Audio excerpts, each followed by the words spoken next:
Hi, this is Tim from the latest 3DS Games, back with some more Nintendo 3DS news.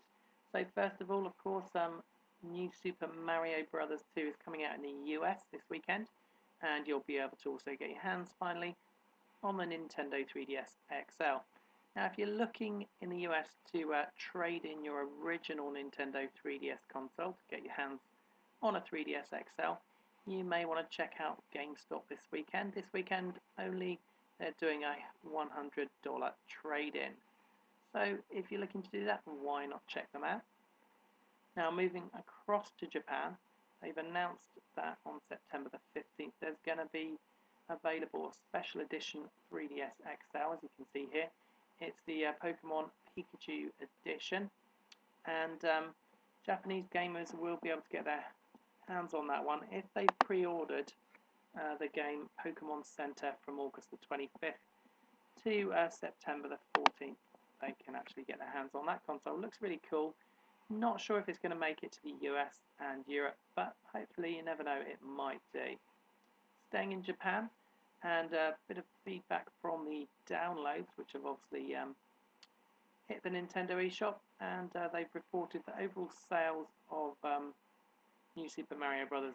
2 have been very good as a whole, but the download total was only 5% of the total New Super Mario Bros. 2 downloads. And there was also Demon Training available to download. That performed slightly better and gaining 20% of the overall total.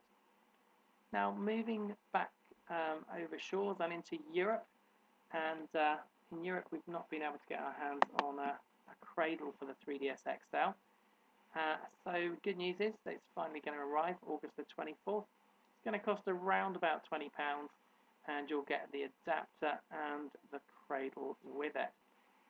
Still a little bit expensive, as obviously the original one was included with the 3DS, so it is at least available if you've not been able to get one, or you obviously want to get one.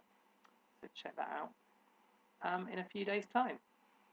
Now, finally, Nintendo have mentioned downloadable content, and obviously New Super Mario Bros.